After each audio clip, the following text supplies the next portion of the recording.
Hello, good morning. Welcome to day 8 of the Spring into Simple Decluttering Challenge. We'll just wait a minute here for anyone to join, make sure everything is up and running as it should be, and then we'll get started with today's task. I'm excited to share today's task. It's a good one, and it can make a big impact on your house. So I'm excited to share it with you and see you get started on it. All right. Looks like we're good here. Okay, well, we'll go ahead and get started. So today we're doing one of my more favorite decluttering tasks. We're still working in the kitchen, and today we're gonna work on clearing surface clutter in the kitchen. So the reason I love this decluttering task so much is because it can make a really big impact on the way your kitchen looks, on the way it feels, and the way it functions. So flat surfaces, we know, we've talked about this before, but flat surfaces can become clutter magnets. But this is especially true in the kitchen. I think because we just have so many flat surfaces between the table and the countertops, we have a lot of flat surfaces in the kitchen, and it's a hard-working room. There's stuff in and out all the time. We're using those flat surfaces. It's easy for them to become clutter magnets and get really cluttered. And we also know that clutter seems to attract more clutter. So once a few things start piling up, it almost gives you permission, like unconscious permission, to allow more clutter to pile up there too. And often it can turn into a big mess that can feel overwhelming or a lot of work to deal with. And then surface clutter in the kitchen also makes using your kitchen a lot harder. It makes cooking harder, cleaning harder, eating harder. All of those things become harder when clutter is getting in our way. And it makes your kitchen just look and feel messier and more chaotic and just more stressful in general. So clearing off the surface clutter in your kitchen can really have a wonderful impact on your kitchen and make a big difference on the way your kitchen looks, feels, and functions. So I'm excited to get started on this task. For today's task, we're going to be focusing on the 3 biggest clutter collecting surfaces in the kitchen. So those are your countertops, your kitchen or dining table, and the front of your fridge. So again, just like the rest of the challenge, do what you can with the time you have. We're aiming for progress, not perfection. We want to see some clutter taken care of. Even if we can't get to it all today, we want to see some, and just know that we're making a difference and that it's going to improve the function and feel of your kitchen. So we'll start with the counters and the table. This depends on where you're at. If you have a lot of clutter on these surfaces, you might want to just focus on one specific section of your countertop today, and that'll use up your decluttering time, and that'll be enough. If you don't have too much clutter, you might be able to tackle more. You might be able to tackle the counters, the table, and the fridge. But remember, just do what you can with the time you have and aim for progress, not perfection. Just meet yourself where you're at. If you're dealing with a lot of clutter, you might not make it quite as far today, but that's okay. You're still making a difference and you're still making an impact. So when we're tackling surface clutter on our counters and our table, we start by gathering up everything that doesn't belong. So sort through the pile. You can throw out garbage, file things that need to be filed, deal with items that need to be dealt with, put items away that belong somewhere else in your house. And as you're doing this, notice looking for things that don't belong on your counters. Notice what kind of stuff tends to end up on your counters. Is it kind of like the same types of things end up there, collecting there regularly? And if so, start to troubleshoot a little bit and think, can I have a better system somewhere else in my house to prevent this clutter from piling up again in the future? Can you create a system to prevent it from happening over and over and over again? So this requires a little brainstorming sometimes and a little troubleshooting, but it can help clutter from reappearing on your surfaces over and over and over again and having to deal with them all the time. So for example, like if you find that you collect a lot of like mail on your kitchen counter, if there's always like a spot that's covered in, flyers and bills and letters and things you have to sort through, maybe you need a better spot to collect mail. Maybe you need a hanging file somewhere, or you need a basket somewhere to at least contain it. But it's just taking a few minutes to notice any patterns or any trends in what kind of stuff is piling up, and then thinking about how you can deal with it better. So after you've dealt with what doesn't belong on your kitchen counters, you've cleared off all of the extra stuff, look at what's left. Are there certain things that you keep on your kitchen counters?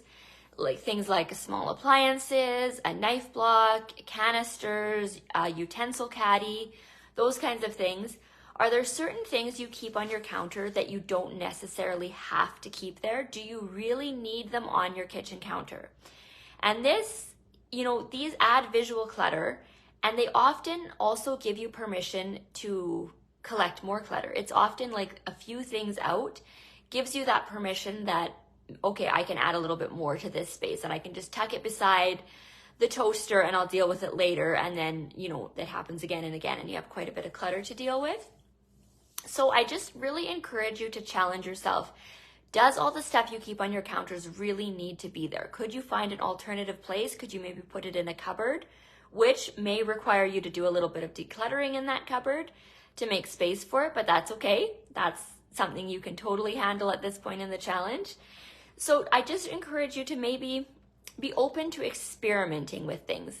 Be open to trying something new and living with less on your countertops just to see how it feels and how it works for you. Maybe you'll hate it and you'll want the stuff back, which is totally fine. You can do that. Maybe you'll realize, oh, the kitchen looks so much more open and tidier and more peaceful, and I don't have to lift anything up to wipe underneath it, and I love it so much more. I know for myself, I keep very little on our kitchen counters, and I love it. I'm always looking for ways to simplify housework and chores and that kind of thing. And having to lift, when I'm wiping the counters down, when I'm doing the dishes, having to lift stuff up and like crumbs collecting under it and having to lift stuff and move stuff, it just drives me crazy. It's like a little thing, but it's just so not worth it to me. So I would rather have our counters completely clear. I can wipe them down in, one quick minute, and it just works so much better for me. So I encourage you to be just open to experimenting, open to try having less on your counters and just see how it works for you. You'll never know until you try. And this also, the same process goes for your table. Clear off anything that doesn't belong, and then look at what you usually keep on your table and really assess, do you really need it there? For example, if you keep a table centerpiece, like does that bring you a lot of joy? Does that add value to your life? Or does it kind of just collect clutter and it just is like another thing to deal with and you don't really love it? Neither one is right or wrong. It's just really deciding what is best for you. And I know I go through seasons. Sometimes I like having something on the center of my table. I like, the prettiness it adds to the kitchen or like the bit of decor it adds, and sometimes that's worth it for me. Sometimes if I'm in a busier season of life, I just can't be bothered and it feels like a hassle and extra work and just not necessary. So don't always lock yourself into one or the other. Like, I don't keep anything on my table ever. Just always be open to assessing, is this adding value to my life, or is this just adding kind of extra work and something that I don't really need, is not really necessary at this time? So I have learned over the years, sharing about my clear countertops, I often share our kitchen on Instagram, and I have learned over the years that having clear countertops is quite controversial. Who knew? I know, but I often get a lot of hate about this, how like it looks sterile and cold and like nobody lives there. And I just encourage you to kind of keep an open mind and be open to trying things, because you just don't know if it'll work for you until you try it. And I can also share that the goal isn't to have clear counters 24/7 all the time. I know mine definitely aren't, but like life sprinkles fill them back up. Stuff happens over the day and they get filled up with things. But I like starting and ending the day with a blank slate just because it feels more peaceful to me. It doesn't feel cold or sterile to me. It feels peaceful. It feels like a blank slate to start our day. And it gives us space for using our kitchen and living in that space without clutter getting in the way. And I also love, it takes me no mental energy at the end of the day to decide what has to be put away and what stays out. I'm not making decisions about like, oh, this has to be put away, but this stays, and this is put away, and this stays. I just know at the end of the day, our entire counter is cleared off, and that's the baseline. So it just simplifies even that decision-making process for me, because I automatically know we start with a blank slate. And walking into a kitchen that is like cleared and ready for the day brings me so much joy and just gives me such a sense of relief. Like walking in, I feel like, I'm ready to start the day. We have space, nothing's left out from yesterday. I'm not dealing with yesterday's mess. It's just a really great feeling. So I encourage you to keep an open mind, be open to experimenting, try things, see how you like it. You'll never know until you try it. So the next surface that I want to talk about is not necessarily a surface that we think of, but it can add a big source of clutter to the kitchen, and that's the front of your fridge. So the stuff on the front of the fridge adds a lot of visual clutter to your kitchen, especially if you have a lot of papers and pictures and magnets and coupons and all of those things. And it's something that we can easily become clutter blind to. You kind of get used to your fridge looking a certain way, and you almost stop noticing that stuff. And I've actually read one study that said the amount of stuff on the front of your fridge correlated with the family's tolerance of clutter in other areas of their home. So it was kind of like if you had a lot of stuff on your fridge, you were more tolerant of clutter in the rest of your home. So I thought that was really interesting. It's like, kind of like this thing that marks for us how much clutter we're able to tolerate or we're willing to tolerate in our house. So when you're working on your fridge, I encourage you to clear it off completely. Just like we did on the counters, sort through what's there and get rid of anything that you don't need, that doesn't belong, things that are expired, out of date, no longer necessary. And then really look at what's left and really question, does it all really need to be on your fridge? Just challenge yourself. Like, do these things bring me joy, or would I be happier without them on my fridge?